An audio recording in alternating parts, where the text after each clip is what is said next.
Hello बच्चों, आज हम लोग लाइट पढ़ रहे हैं और लाइट का हम लोग टॉपिक नंबर 6 तक देख चुके हैं। याद है ना आप लोग को? लाइट का टॉपिक नंबर 6 तक हम लोग देख चुके हैं और आज हम लोग पढ़ेंगे टॉपिक नंबर 7। टॉपिक नंबर 6 में हम लोग क्या देखे थे? मिरर तक हम लोग देख चुके थे, जिसमें स्फेरिकल मिरर, प्लेन मिरर और कॉनकेव और कॉन्वेक्स मिरर का रे डायग्राम, न्यूमेरिकल्स, वो सारी चीजें खत्म हो गई थी। न्यूमेरिकल्स भी बनवा दिया गया था, सारा चीज कंप्लीट था। अब इसमें हम लोग टॉपिक देखेंगे रिफ्रैक्शन। हम लोगों का रिफ्लेक्शन टॉपिक कंप्लीट हो गया है। अब इसका हम लोग लाइट चैप्टर का एक सेकंड पार्ट जो है, जिसमें अब रिफ्रैक्शन टॉपिक है, वहां से अब हम लोग शुरू करेंगे। ठीक है, तो अब हम लोग स्टार्ट करते हैं रिफ्रैक्शन। क्या स्टार्ट करेंगे? Refraction topic. ठीक है, स्टार्ट किया जाए। क्लियर? चलो स्टार्ट करते हैं। तो अब हम लोग देखेंगे रिफ्रैक्शन। रिफ्रैक्शन क्या है, पहले यहां से रिफ्रैक्शन टॉपिक से देखेंगे कि रिफ्रैक्शन एक्चुअल में है क्या। तो रिफ्रैक्शन क्या है कि is a process of bending of the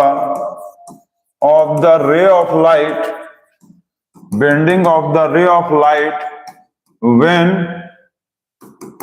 it passes from one medium to another।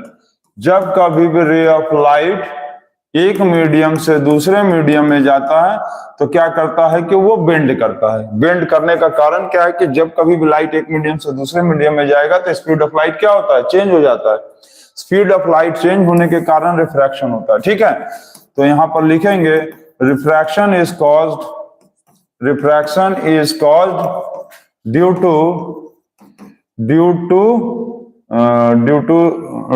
Is caused due to speed of light is different in different medium। ठीक, speed of light is different medium. एक medium से दूसरे medium में जाने पे क्या होता है कि स्पीड ऑफ लाइट चेंज हो जाता है। जैसे ही लाइट एक मीडियम से दूसरे मीडियम में जाता है, रे ऑफ लाइट एक मीडियम से दूसरे मीडियम में जाएगा तो क्या होगा? वो बेंड कर जाता है। बेंड करने का मतलब मुड़ जाएगा। ठीक है, ड्यू टू ऑप्टिकल डेंसिटीज का मतलब क्या होता है कि जैसे कि मान लो यहाँ पर एयर है और यहाँ पर वाटर है और यहाँ पर मान लो ग्लास है, तो तीनों में क्या होगा कि तीनों में देखेंगे, यहाँ जैसे मान लो यहाँ है, यहाँ है, यहाँ है, तो हर जगह पे क्या होगा? लाइट का स्पीड क्या होगा? डिफरेंट होगा। ठीक है, लाइट का स्पीड जो है, जैसे कि यहाँ है तो एयर में अलग होगा, यहाँ अलग होगा, यहाँ अलग होगा। एयर में स्पीड होता है लाइट का 2.98 इंटू 10⁸ मीटर पर सेकंड, अलग स्पीड। वाटर में स्पीड होगा तो वाटर में स्पीड होता है 2.25 इंटू 10⁸ मीटर पर सेकंड। और जब ग्लास में जाता है तो इसका स्पीड हो जाता है 2.00 ना, 2.00 इंटू 10⁸ मीटर पर सेकंड। तो हर अलग अलग डिफरेंट ऑप्टिकल डेंसिटीज में, मतलब हर अलग अलग मीडियम में लाइट का स्पीड भी क्या होता है? अलग अलग होता है, जिसके कारण लाइट जब कभी भी एक मीडियम से दूसरे मीडियम में जाता है तो क्या करता है? ये बेंड कर जाता है। और उसी बेंडिंग प्रोसेस को कहते हैं रिफ्रैक्शन। उसी बेंडिंग प्रोसेस को क्या कहेंगे हम लोग? Refraction of light. उसी बेंडिंग प्रोसेस को क्या कहेंगे? Refraction of light. और होता क्यों है रिफ्रैक्शन? तो रिफ्रैक्शन इज मेनली कॉज, क्यों होता है? Is cause due to the speed of the light is different in different medium. क्योंकि हर मीडियम में ऑप्टिकल डेंसिटीज अलग होता है। ऑप्टिकल डेंसिटीज का मतलब एयर का पार्टिकल्स जो है हर मीडियम में अलग अलग होता है, इसीलिए speed of light her medium में अलग होता है। देखो एयर, वाटर, ग्लास में जैसे बताएं। ठीक है, ये हो गया। चलो ठीक, रिफ्रैक्शन हो गया, कॉजेज ऑफ रिफ्रैक्शन हो गया, क्लियर है। अब उसके बाद देखो, उसके बाद देखा जाए। चलो इसके बाद देखते हैं। अब इसके बाद ये है कि रिफ्रैक्शन रिफ्रैक्शन। तो रिफ्रैक्शन तो अभी हम लोग बता दिए। तो अब रिफ्रैक्शन में हम लोगों को क्या करना है कि जैसे कि इसका मान लो एग्जांपल समझ लो, रिफ्रैक्शन का तुम एग्जांपल समझ लो। तो जैसे ये दिया हुआ है एयर है, ठीक, चलो ये हो गया वाटर। एयर में कोई रे ऑफ लाइट यदि मान लो ऐसे आ रहा है, एयर में रे ऑफ लाइट ऐसे आ रहा है, तो इस रे को हम लोग क्या कहेंगे, इस रे को कहेंगे हम लोग इंसिडेंट रे, ठीक। जो रे ऑफ लाइट एयर में आ रहा है उसको कहेंगे इंसिडेंट रे, ठीक। अब यहां पर जब वाटर में आएगा तो इसका क्या होगा, स्पीड अलग होता है। वाटर में क्या होता है, स्पीड अलग है ना। वाटर में क्या होता है कि वाटर में स्पीड अलग है लाइट का। अच्छा, इसके पहले ये चीज समझ लो कि डेंसर और रेयरर एक चीज होता है। एक होता है डेंसर और एक चीज होता है रेयरर।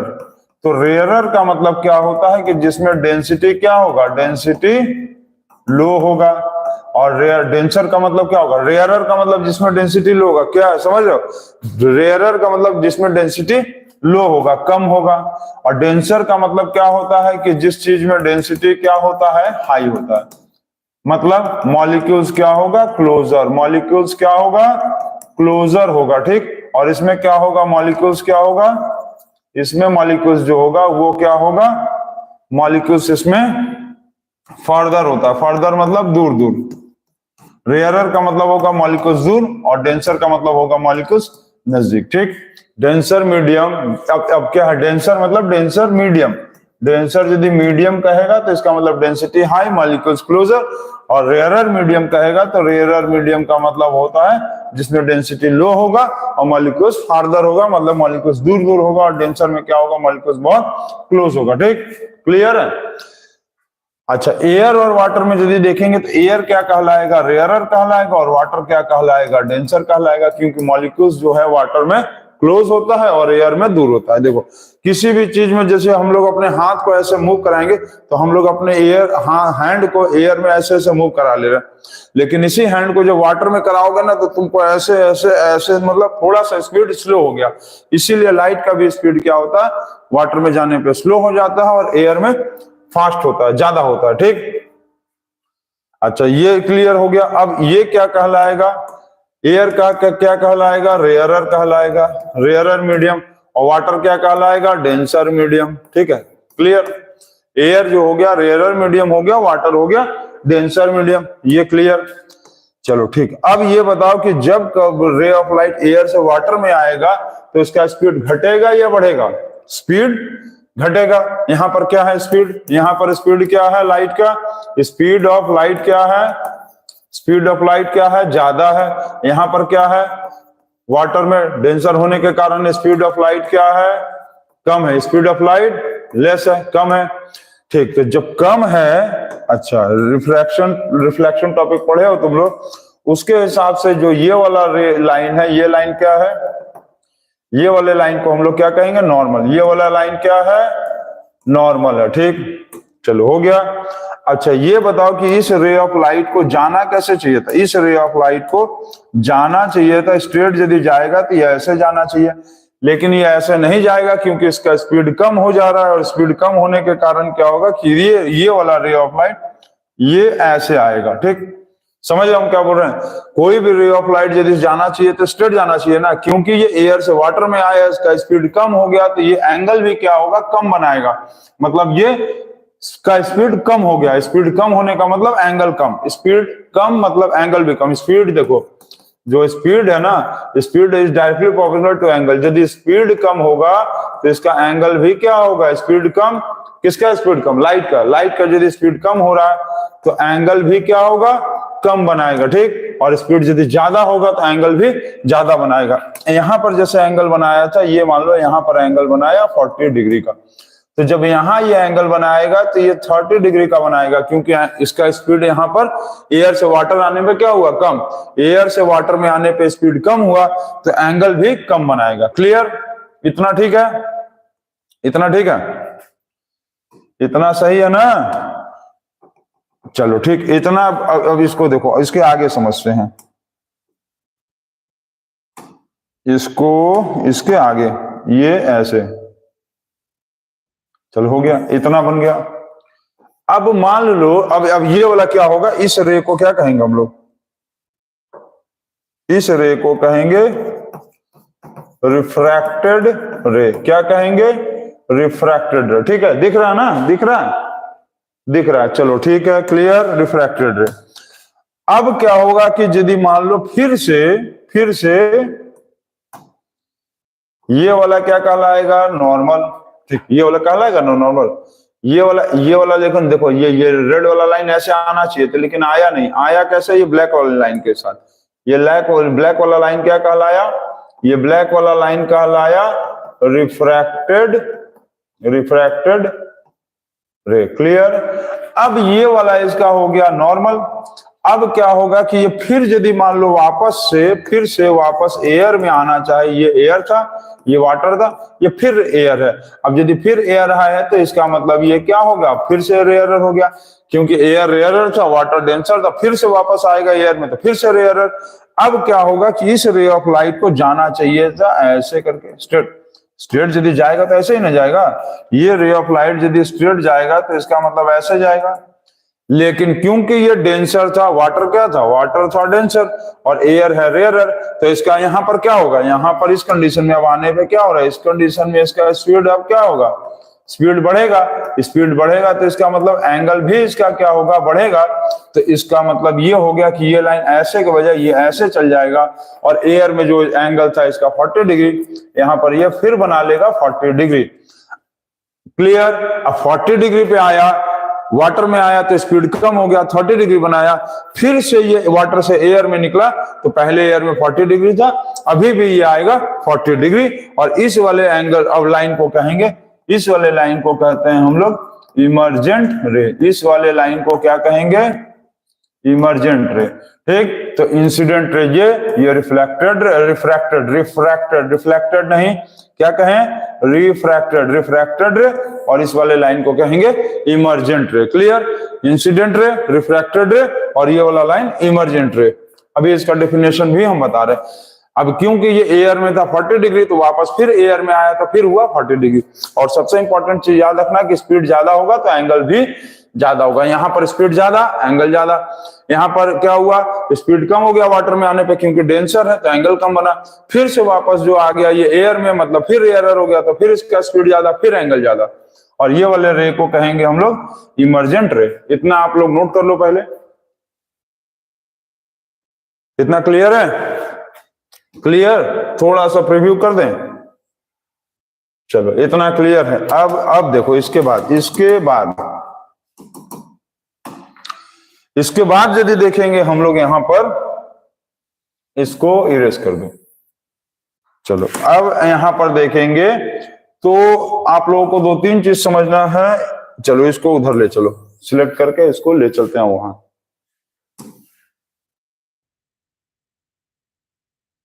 क्या हो गया भाई, सिलेक्ट करके आ जाओ आप यहां। ठीक, ये चलो यहां हो गया। अब बात है कि इस सब का डेफिनेशन। तो ये इंसिडेंट रे क्या होता है, इंसिडेंट रे का मतलब होगा the ray which strikes the plane surface as medium. मतलब यहां पर प्लेन सरफेस पे मीडियम के टकरा रहा है। ये प्लेन सरफेस था, यहां पर जो टकराया उसको कहेंगे इंसिडेंट रे। ठीक, अब बात है कि रिफ्रैक्टेड रे क्या होता है। तो रिफ्रैक्टेड रे क्या होगा, द रे विच रिफ्रैक्ट्स का मतलब क्या होगा, ट्रांसमिटेड। ठीक है, विच transmitted into another medium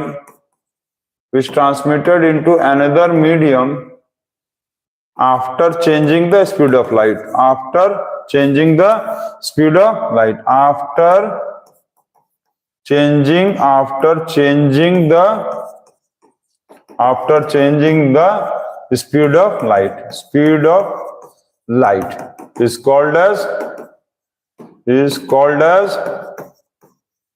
refracted ray is called as refracted ray. ठीक, तो रिफ्रैक्टेड रे क्या होता है कि कोई भी ऐसा रे जब कभी भी किसी एक मीडियम से दूसरे मीडियम में जाएगा तो क्या करेगा कि वो अपने आप को उसका अपना स्पीड बदल लेगा उस मीडियम में जाने पे और बेंड करेगा, उसी रे को कहेंगे हम लोग रिफ्रैक्टेड रे। ठीक, the ray which refracts transmitted to another medium after changing, ठीक, after changing the speed of light is called as refracted ray. Clear है? इतना हो गया? इतना क्लियर है? अब देखो इमर्जेंट रे क्या होता है, तो इसको इरेज कर दें। चलो इसको इरेज कर देते हैं। अब देखो क्या है कि इमर्जेंट रे क्या है, तो इमर्जेंट रे क्या लिखेंगे, the ray which emits out into the same medium in which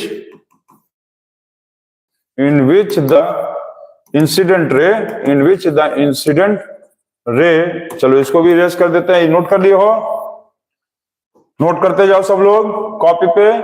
in which the incident ray strikes is called as emergent ray। ठीक है, तो ये हो गया इमर्जेंट रे का डेफिनेशन।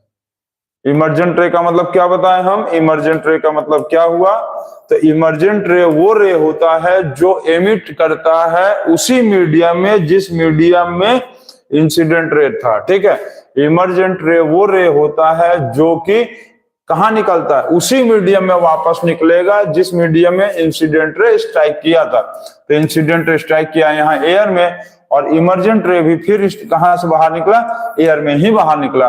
तो the ray which emits out into the same medium in which the incident ray strikes is called as the emergent ray. Clear है?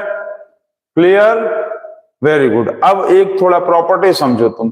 प्रॉपर्टी होता है कुछ इमर्जेंट रे का प्रॉपर्टी, इतना नोट करो। तो पहले नोट कर लियो? इतना नोट कर लिए? चलो बहुत अच्छा, आगे बढ़े। Very good. अब देखो प्रॉपर्टीज यदि देखेंगे हम लोग तो प्रॉपर्टीज ऑफ इमर्जेंट रे, तो पहला प्रॉपर्टीज इमर्जेंट रे का देखेंगे कि इमर्जेंट रे lies in the same medium, emergent रे lies in the same medium in which the incident ray lies। मतलब जिस मीडियम में इंसिडेंट रे लाई करेगा, जिस मीडियम में इंसिडेंट रे होगा उसी मीडियम में इमर्जेंट रे भी होगा। ये कंपलसरी है।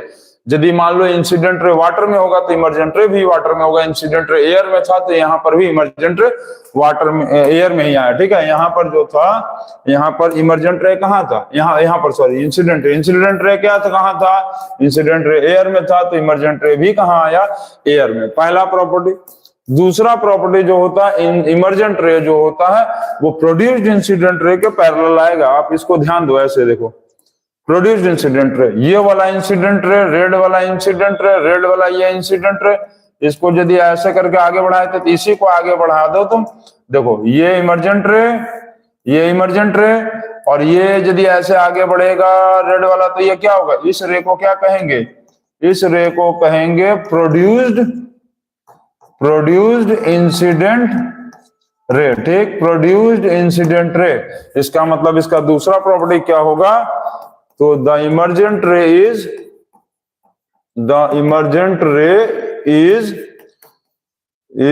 मतलब is parallel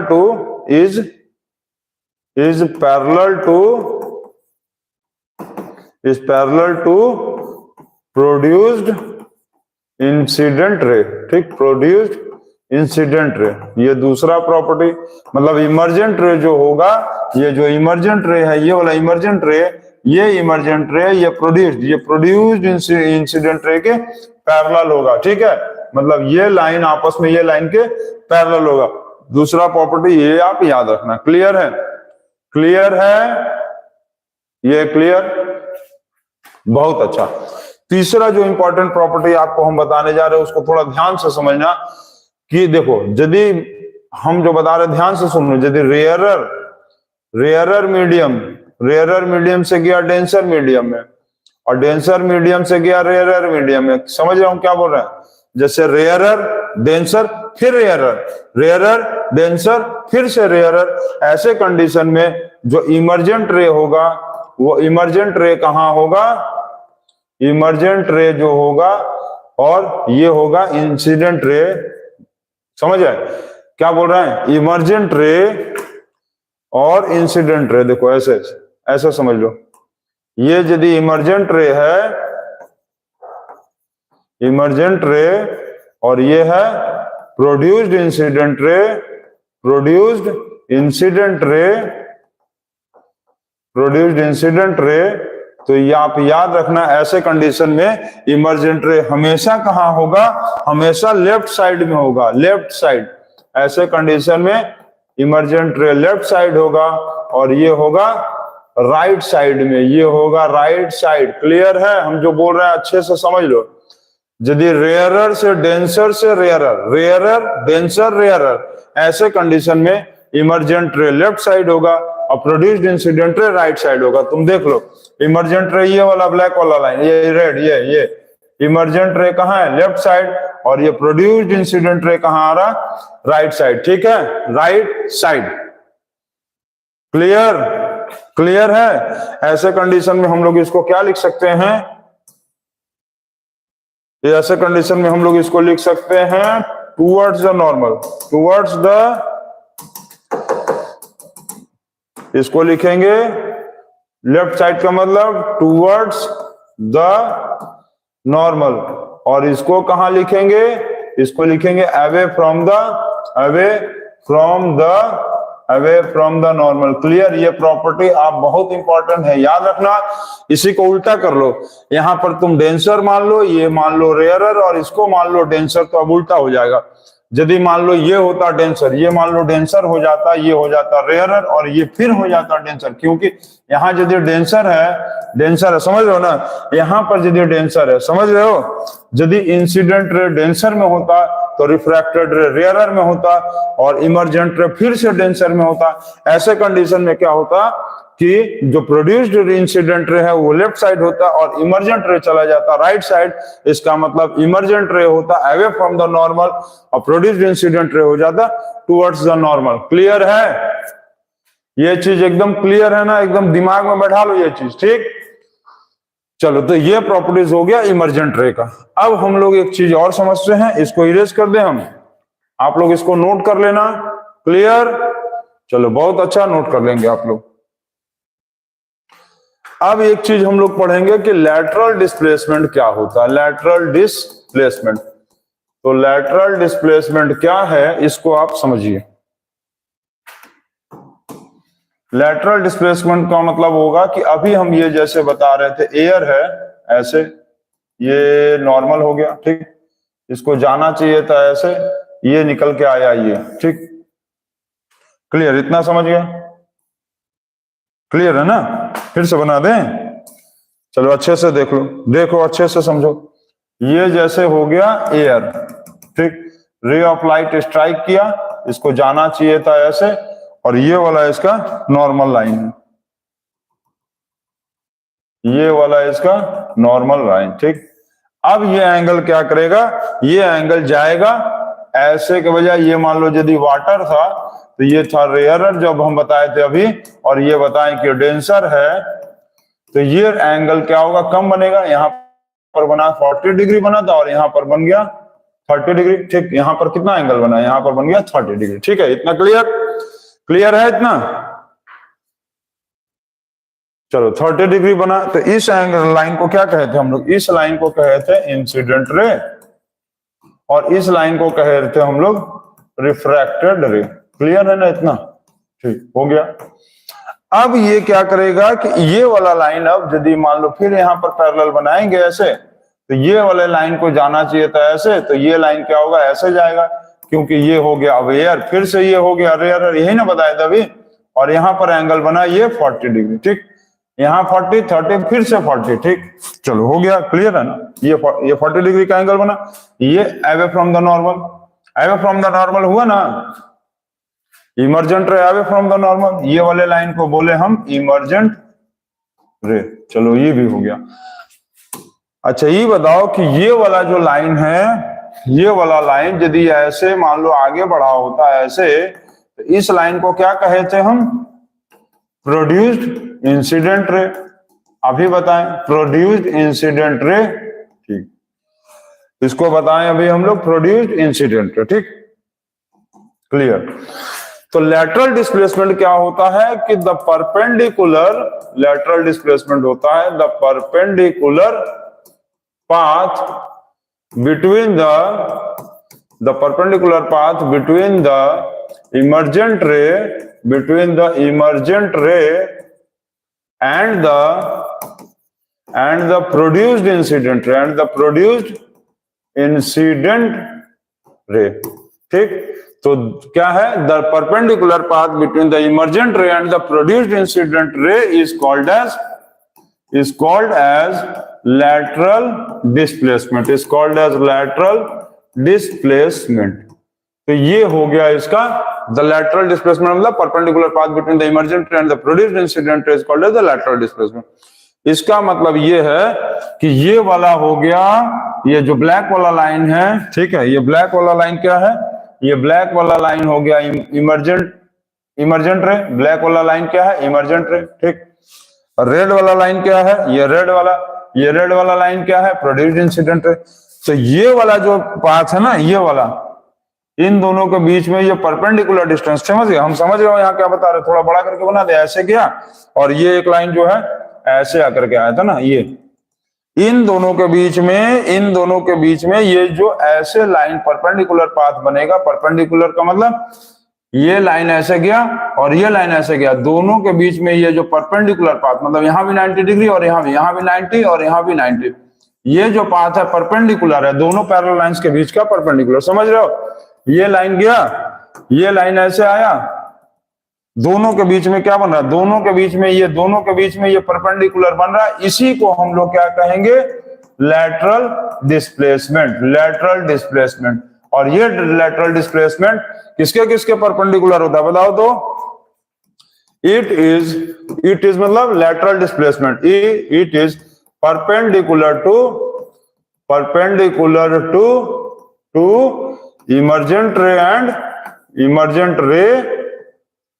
and produced incident ray, ठीक है, प्रोड्यूस्ड इंसिडेंट रे। क्लियर है, क्लियर एकदम, दिमाग में एकदम बैठा लो, वेरी इंपॉर्टेंट चीज है ये लेटरल, ये इमर्जेंट रे, ये प्रोड्यूस्ड इंसिडेंट रे, दोनों के बीच में यहाँ 90 और यहाँ भी 90 बनेगा, और ये वाले लाइन जो बीच वाला परपेंडिकुलर लाइन है, इसी को हम लोग बोलते हैं लेटरल डिस्प्लेसमेंट। क्लियर है, चलो वेरी गुड। उसके आगे देखें, चलो ठीक, देखते हैं अब ये बताओ कि कौन कौन से फैक्टर्स पे लेटरल डिस्प्लेसमेंट डिपेंड करता है, कि लेटरल डिस्प्लेसमेंट ज्यादा होगा कि कब होगा, कम होगा, क्या होगा, इस पे बताना है हम लोग को। तो इसको अब देखा है हम लोग, तो यहां पर लिखेंगे factors affecting lateral displacement, factors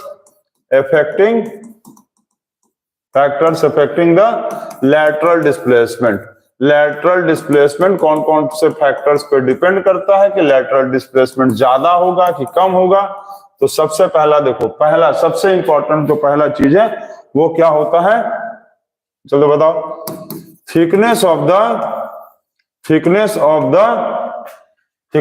the middle medium, middle कह लो मीडियम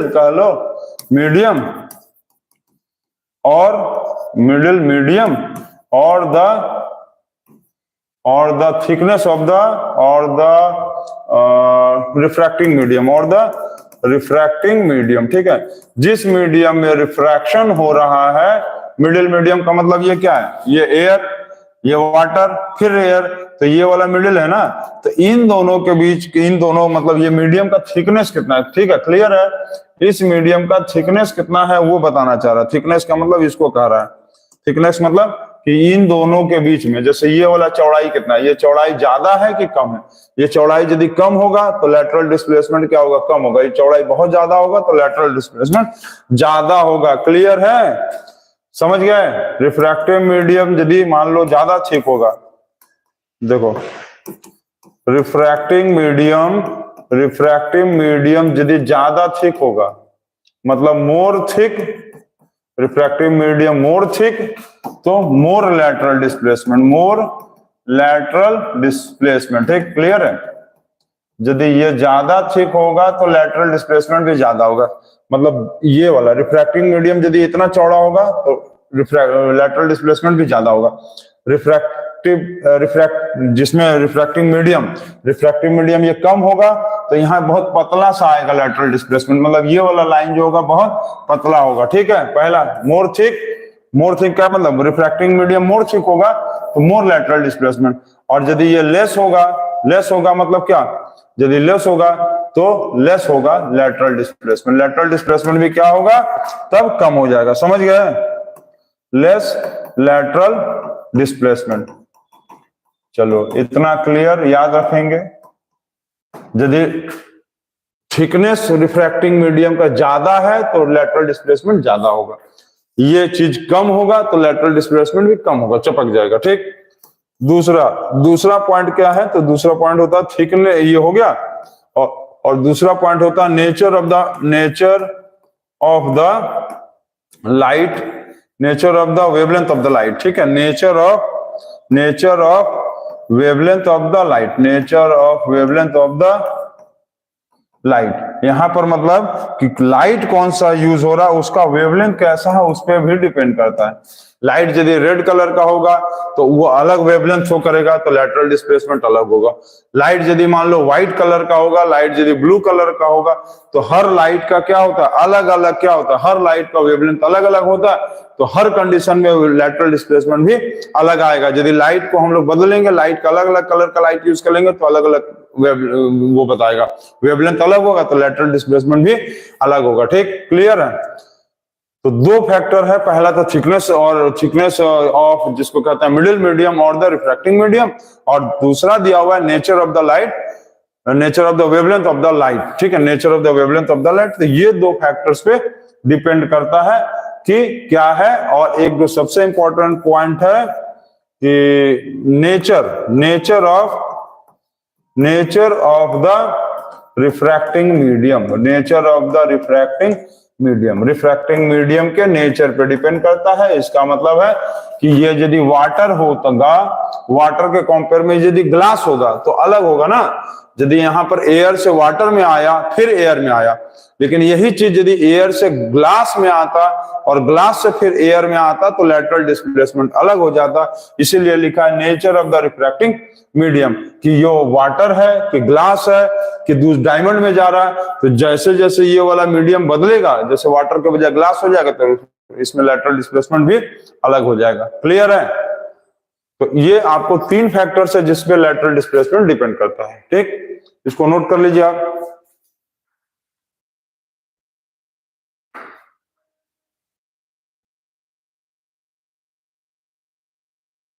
हो गया, नोट कर लिए, जल्दी से नोट करिए, उसके आगे पढ़ाएं।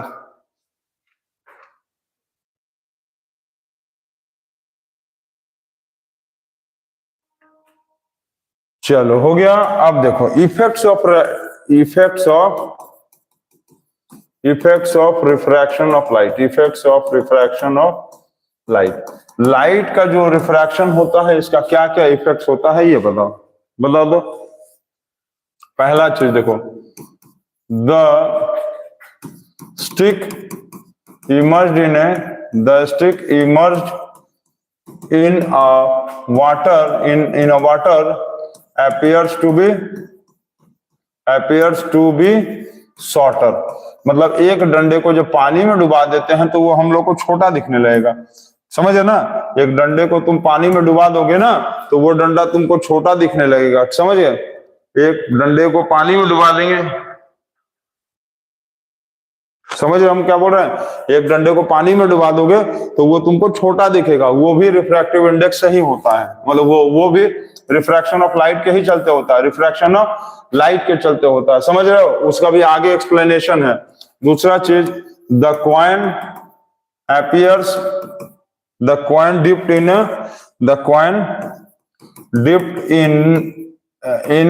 water appears to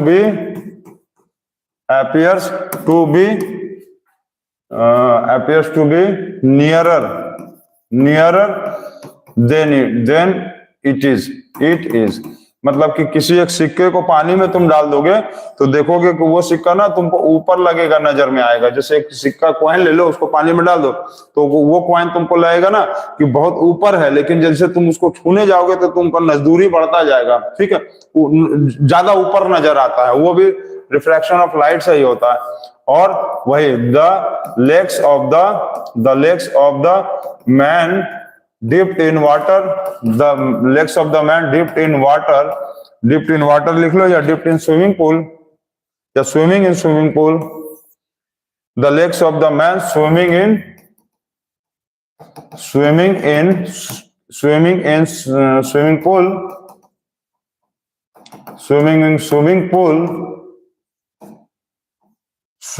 pool appears to be shorter। एक आदमी यदि स्विमिंग पूल में नहा रहा है ना, स्विम कर रहा है या तैर रहा है या नहा रहा है, तो तुमको उसका पैर लगेगा छोटा हो गया। तो वो छोटा क्यों लगता है? क्योंकि कहीं ना कहीं रिफ्रैक्शन ऑफ लाइट से वो हम लोगों को थोड़ा ऊपर नजर आता है, इसलिए उसका पैर हम लोग को छोटा लगता है। तो ये सब है mainly effects of the refraction of light, ठीक। The stick immersed in water appears to be shorter, water जो है मतलब कॉइन को डाल देंगे सिक्के को पानी में ना, तो वो सिक्का हम लोग को थोड़ा ऊपर लगता है। उसी तरह से legs of the man swimming in the swimming pool appears to be shorter, ठीक है। नोट कर लिए आप लोग? नोट कर लिए? चलिए, हो गया ना? चलो, वेरी गुड, आगे बढ़ा जाए। चलो, हो गया इतना। अब इसके बाद हम लोग को पढ़ना है लॉ ऑफ रिफ्रैक्शन। अब हम लोग को देखना है laws of refraction. Topic laws of refraction. Laws of refraction क्या होता है उसको देखो। अब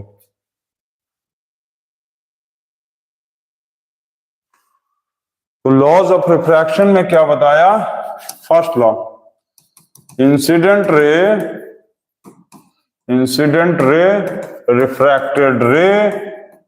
refracted ray and the normal all lies to the same plane, all lies to the same point in different planes, ठीक है। देखो, इसका मतलब है कि जैसे ये वाला हो गया इंसिडेंट रे, ठीक, ये हो गया इंसिडेंट रे, ये हो गया इंसिडेंट रे, ऐसे करके जाना था। और ये मतलब ये इसका नॉर्मल हो गया, ये हो गया नॉर्मल, इसको ऐसे जाना था, ऐसे आया। तो ये तीनों क्या है? ये देखो तीनों यहां पर इंसिडेंट रे, नॉर्मल और ये रिफ्रैक्टेड, ये तीनों क्या हो रहा है? सेम पॉइंट है ना, ये आ गया सेम पॉइंट तो आ गया, लेकिन ये डिफरेंट आया, lies to the same point in different medium अलग होगा। पहला चीज नोट कर लेंगे, समझ गए? हम समझ रहे हो क्या बोल रहे हैं? हम ये बोल रहे हैं कि ये इंसिडेंट रे, ये नॉर्मल, इसको जाना चाहिए था ऐसे, ये ऐसे गया, थोड़ा सा बेंड किया, ठीक है। मान लो ये जैसे एयर था और ये जैसे वाटर था, थोड़ा सा बेंड किया, तो ये तीनों इंसिडेंट रे, ये रिफ्रैक्टेड रे, ठीक है। इंसिडेंट रे और ये रिफ्रैक्टेड रे, ये इंसिडेंट रे, ये क्या है? रिफ्रैक्टेड रे। इंसिडेंट रे, रिफ्रैक्टेड रे, नॉर्मल, तीनों सेम पॉइंट पे आया, लेकिन प्लेन अलग अलग है। ये अलग मीडियम है और ये अलग मीडियम है, ठीक। ये पहला लॉ। और दूसरा लॉ ये बोला था कि sine I by sine r ये एक कांस्टेंट रेशियो होता है, कांस्टेंट रेशियो होगा। क्या होगा? कांस्टेंट रेशियो, जिसको हम लोग स्नेल्स लॉ बोलते हैं। क्या बोलते हैं? Snell's law. इसी को, ये है रिफ्रैक्शन का सेकंड लॉ, ये है फर्स्ट लॉ, और ये है रिफ्रैक्शन का सेकंड लॉ। और ये रिफ्रैक्शन का सेकंड लॉ को ही हम लोग बोलते हैं, रिफ्रैक्शन के सेकंड लॉ को, refraction second law is called as Snell's law, is called as Snell's law, ठीक, is called as Snell's law। इसका मतलब ये बोला कि इतना लिख लिए, sine I by sine R. I क्या है? आई है incident angle, angle of incidence. I is equal to angle of incidence, angle of incidence, angle of incidence. और आर क्या है? एंगल ऑफ रिफ्रैक्शन, ठीक, क्लियर। अच्छा, अब ये क्या बोला कि साइन क्या है? तो साइन एक ट्रिग्नोमेट्रिक रेशियो होता है। आप लोगों को पता होगा कि साइन जो है वो एक ट्रिग्नोमेट्रिक रेशियो होता है, ट्रिग्नोमेट्रिक रेशियो है, पता है ना आपको? ट्रिग्नोमेट्रिक रेशियो है साइन जो है, एक ट्रिग्नोमेट्रिक क्या है? ट्रिग्नोमेट्रिक रेशियो होता है, ठीक। इतना आप लोग समझ गए। अब इसको देखो, इसमें क्या बताना चाह रहा है कि तुम इस तरह से ले लो, जैसे कि मान लो ये वाला क्या है? ये वाला प्लेन है, ठीक। अब यहां पर तुम इस वाले और इस मार्कर को ऐसे करके ले लो। देखो देखो यहां पर ध्यान दो, ये वाला स्टाइलर, ये स्टाइलर ऐसे पकड़े हैं, ठीक। अब तुम इसको नीचे करोगे तो ये ऊपर जाएगा, समझे? पहले ऐसे तुम इसको क्या किए, अब देखो ऐसे, ये, ठीक। अब तुम क्या करोगे, इसको नीचे किए तो ये ऊपर गया, ऊपर बना लिया एंगल। तुम इसको एंगल इधर ले गए तो ये भी क्या किया, थोड़ा सा इधर आ गया। तो ये जो है इसी तरह से घूमता रहता है और ये कांस्टेंट वैल्यू होता है। इसी को स्नेल्स लॉ कहते थे। फिर से अच्छे से समझ लो, जैसे देखो ये आया, ये इसका नॉर्मल, इसको ऐसे जाना चाहिए था, ये ऐसे गया, ठीक।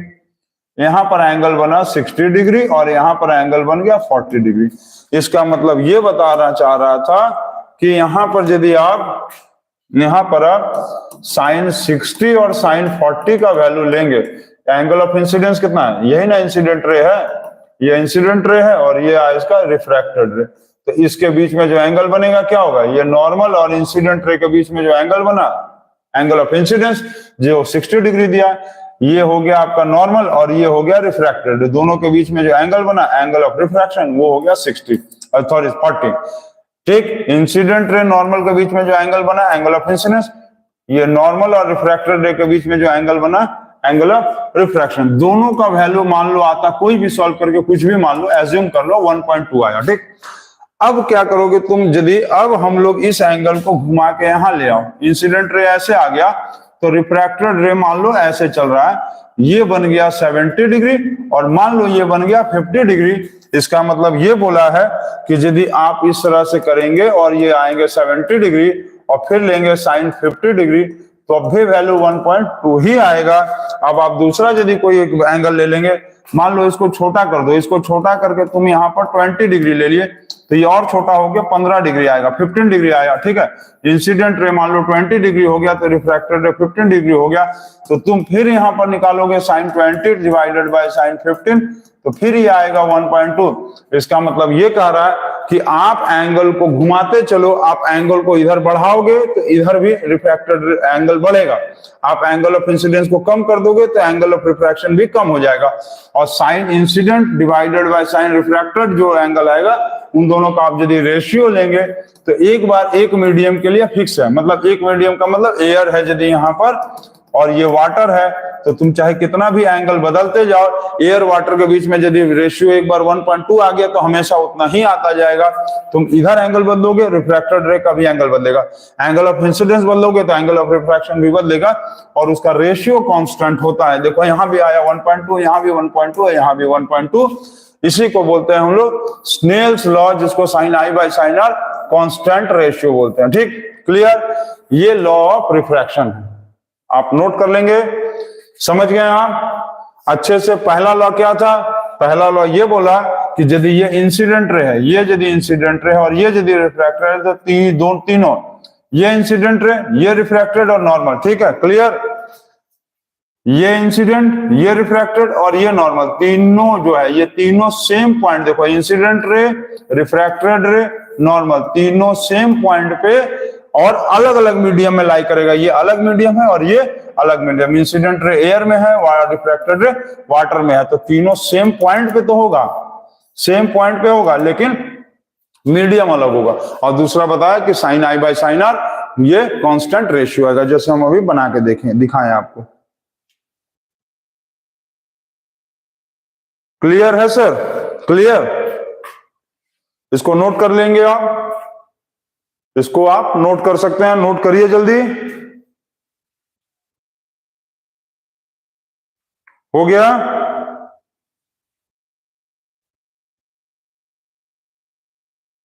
चलिए इसको नोट करेंगे। अब इसके बाद आप देखिए रिफ्रैक्टिव इंडेक्स।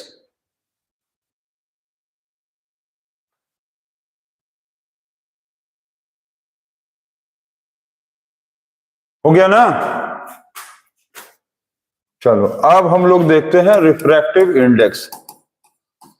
रिफ्रैक्टिव इंडेक्स क्या होता है? तो रिफ्रैक्टिव इंडेक्स क्या है, तो इसको पढ़ेंगे। तो रिफ्रैक्टिव इंडेक्स देखो क्या है कि it is the ratio of the speed, ऐसे तुम लिख लो, इस रेशियो मत लिखो, इसको ऐसे लिखो। रिफ्रैक्टिव इंडेक्स क्या है ना, ये एक आपको मतलब एबिलिटी बताता है, ठीक है। Refractive index is the ability of the ray of, it is the ability of the light which shows the bending, ability को तुम प्रॉपर्टी लिख लो सबसे बढ़िया। It is the property of the light, ठीक है, property of the light which shows the bending ability of the light ray which when passes from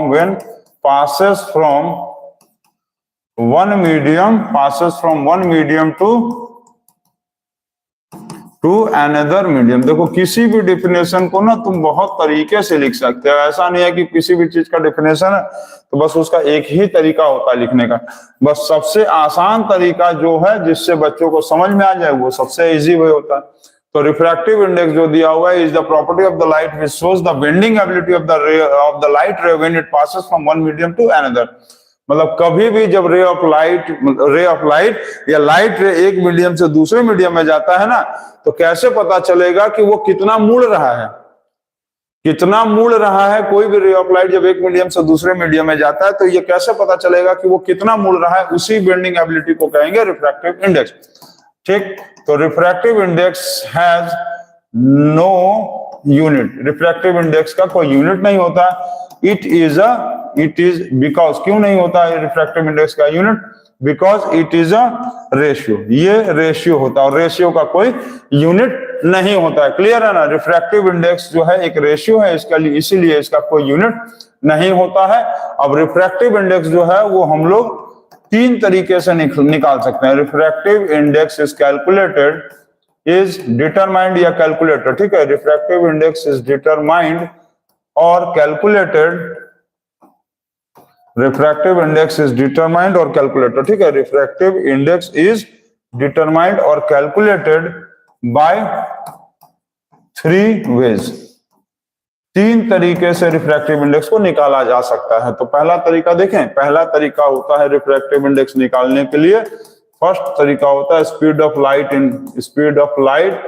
in first medium और divided by speed of light in second medium, ठीक। पहला medium divided by second medium. अभी हम समझाएंगे इसको, पहला तरीका। दूसरा तरीका होता है रिफ्रैक्टिव इंडेक्स निकालने का sine I by sine R, ठीक। Sine I by sine R मतलब आई मतलब angle of incidence, angle of incidence, ठीक, एंगल ऑफ इंसिडेंस, और आर मतलब एंगल ऑफ रिफ्रैक्शन, रिफ्लेक्शन नहीं, रिफ्रैक्शन। क्लियर? तीसरा इसको हम लोग क्या कहते थे? स्नेल्स लॉ भी कहते थे, स्नेल्स लॉ जो सेकंड लॉ ऑफ रिफ्रैक्शन है, जो सेकंड लॉ ऑफ रिफ्रैक्शन, यही ना था, second law of refraction, second law of refraction भी था। इससे भी हम लोग रिफ्रैक्टिव इंडेक्स निकाल सकते हैं। अच्छा, रिफ्रैक्टिव इंडेक्स निकालने का और एक तरीका होता है 1/sin c। sin c क्या है? अब देखो, sin c का मतलब होता है, sin c का मतलब क्या है? Sine critical angle, sine critical angle. अब क्रिटिकल एंगल क्या होता है, अभी बाद में आपको एक्सप्लेन किया जाएगा कि क्रिटिकल एंगल क्या होता है, जो कि ये आपके सिलेबस में नहीं है ना, लेकिन ये आपको हम एक्सप्लेन कर देंगे कि क्रिटिकल एंगल होता क्या है। ठीक, इसमें दो चीज है, क्रिटिकल एंगल आपको समझना है और एक चीज होता है total internal reflection. Total internal reflection एक चीज है और एक चीज होता है क्रिटिकल एंगल। तो रिफ्रैक्टिव इंडेक्स तीन तरीके से निकाल सकते हैं, speed of the light in first medium divided by the speed of the light in second medium. Refractive index is equal to दूसरा तरीका sin i by sin r। i मतलब एंगल ऑफ इंसिडेंस, r मतलब angle of refraction, जिसको हम लोग Snell's law second law of refraction भी बोलते हैं। और तीसरा तरीका है refractive index is equal to 1/sin c। sin c का मतलब होता है साइन क्रिटिकल एंगल। इसके लिए आपको टोटल इंटरनल रिफ्लेक्शन समझना पड़ेगा, ये आपको सिलेबस में है नहीं, हम आपको समझा देंगे। क्लियर है? इतना नोट कर लीजिए आप।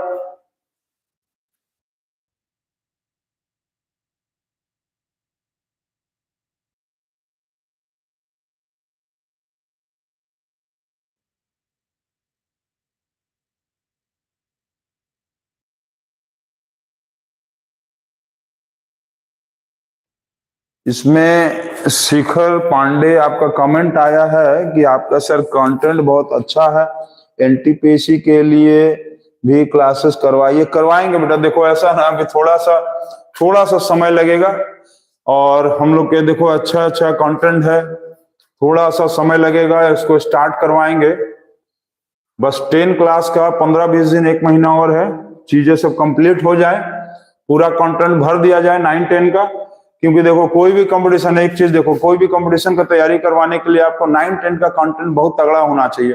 तो इसीलिए पहले हम लोग जो है स्कूल के चैनल्स पे पूरा 9-10 का कंटेंट भर दे रहे हैं, ताकि किसी भी बच्चे को किसी भी यदि कंपटीशन एग्जाम्स की प्रिपरेशन कराया जाए तो वो अपना बेसिक्स 9-10 का उसमें से क्लियर करा ले, ताकि उसको आगे चीजों को पढ़ाया जा सके। ठीक है, तो आप निश्चिंत रहिए, बिल्कुल स्टार्ट होगा।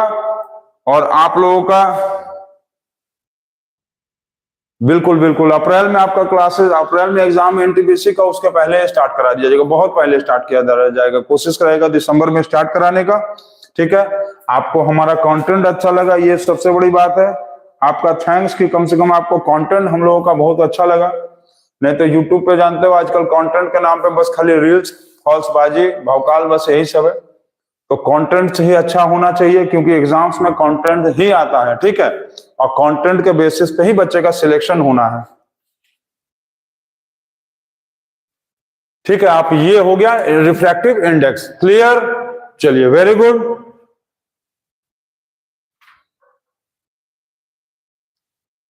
हो गया ये। चलो अब इसके बाद हम लोग देखते हैं रिफ्रैक्टिव इंडेक्स से एक आध क्वेश्चन बनवाया जाए।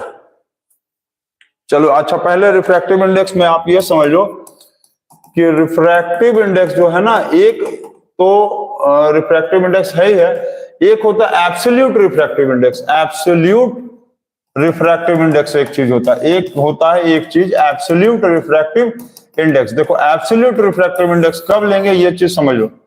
एब्सोल्यूट रिफ्रैक्टिव इंडेक्स तब लेंगे जब हम लोग किसी भी चीज में, कोई भी, जहां पर वन ऑफ द मीडियम जो है वो स्पेस होगा, वैक्यूम हो, वन ऑफ द मीडियम जो होगा वो स्पेस, वैक्यूम और एयर होना चाहिए। मतलब कि यदि कोई भी चीज वाटर है और मान लो एयर है, ठीक, कोई भी चीज मान लो एयर है, ग्लास है, कोई भी चीज जैसे मान लो एयर है, डायमंड है, ठीक है, एयर है, डायमंड है, कोई भी चीज मान लो दिया हुआ है डायमंड है और ग्लास है, तो ये वाला कंडीशन, ये वाला कंडीशन और ये वाला कंडीशन तो एब्सोल्यूट रिफ्रैक्टिव इंडेक्स कहलाएगा। क्योंकि दोनों में कहीं ना कहीं जो लाइट है ना, कहीं ना कहीं जो लाइट है वो वाटर से होते हुए एयर में आया, कहीं ना कहीं वाटर से होते हुए एयर में आ रहा है, एयर से होते हुए ग्लास में आ रहा है, एयर से होते हुए डायमंड में आ रहा है, या डायमंड से होते हुए एयर में जाएगा, एयर से होते हुए वाटर में गया, ग्लास में होते हुए एयर में जा रहा है। ये वाले सारे कंडीशंस में हम लोग एब्सोल्यूट रिफ्रैक्टिव इंडेक्स कहेंगे। लेकिन यहां पर देखो, यहां पर एयर का नामो निशान नहीं है, यहां पर एयर है ही नहीं, यहां पर एयर नहीं है। इसका मतलब ये सिर्फ क्या कहलाएगा, रिफ्रैक्टिव इंडेक्स कहलाएगा। ये सिर्फ क्या कहलाएगा, रिफ्रैक्टिव इंडेक्स कहलाएगा। और ये वाटर से एयर में जाए, चाहे एयर से वाटर में जाए, एयर से ग्लास या ग्लास से एयर, एयर से डायमंड या डायमंड से एयर, इन तीनों कंडीशन में यदि कोई भी रे ऑफ लाइट यदि दोनों में से दो मीडियम होता है ना, एक ऊपर एक नीचे या 2 3 4 जितना भी होगा, उसमें एक यदि आ गया एयर, ठीक, ऊपर नीचे में दोनों में से कोई एक एयर आ गया तो उसको कहेंगे एब्सोल्यूट रिफ्रैक्टिव इंडेक्स। एयर आ जाए या तो स्पेस वैक्यूम यदि रहेगा, ठीक है। एयर मतलब हम लोग देखो न्यूमेरिकल बनाते समय वैक्यूम में जो स्पीड ऑफ लाइट होता है 3 × 10⁸ मीटर पर सेकंड होता है, और एयर में होता है 2.98 × 10⁸ मीटर पर सेकंड। एयर में थोड़ा सा स्पीड ऑफ लाइट कम होता है क्योंकि एयर में डस्ट पार्टिकल्स होता है, इसीलिए जिसके कारण स्पीड ऑफ लाइट थोड़ा सा कम हो जाता है। और वैक्यूम में कुछ भी नहीं होता है, वैक्यूम में तो डस्ट पार्टिकल्स होता ही है, जिसके कारण इसमें लाइट का स्पीड थोड़ा ज्यादा हो जाता है, ठीक। तो हम लोग न्यूमेरिकल बनाते समय वैक्यूम मतलब एयर ही लेके चलते हैं, वैक्यूम और एयर को सेम लेके चलते हैं। तो जहां भी दोनों मीडियम में से कहीं एक मीडियम एयर आएगा तो एब्सोल्यूट रिफ्रैक्टिव इंडेक्स कहलाएगा वो, और दोनों में से कोई भी मीडियम यदि एयर ना होगा, नहीं होगा, तो उसको हम लोग कहेंगे सिर्फ ओनली रिफ्रैक्टिव इंडेक्स, ठीक। और दोनों में से चाहे एब्सोल्यूट रिफ्रैक्टिव इंडेक्स हो और चाहे रिफ्रैक्टिव इंडेक्स हो, दोनों का कोई का यूनिट नहीं होता, क्योंकि रिफ्रैक्टिव इंडेक्स एक रेशियो है, ठीक। आप लोग इतना पढ़िए। 5 मिनट का भी हम खाली ब्रेक ले रहे हैं, आपको कहीं मत जाइएगा, 5 मिनट का सिर्फ हम ब्रेक ले रहे हैं। अब आप लोगों को फिर इसके बाद हम रिफ्रैक्टिव इंडेक्स से न्यूमेरिकल बना रहे हैं, ठीक। तो 5 मिनट्स का खाली ब्रेक ले रहे हैं, अभी फिर वापस आ रहे हैं और आप लोगों को अभी तुरंत फिर रिफ्रैक्टिव इंडेक्स से रिलेटेड न्यूमेरिकल्स भी बनवाएंगे हम लोग, ठीक है।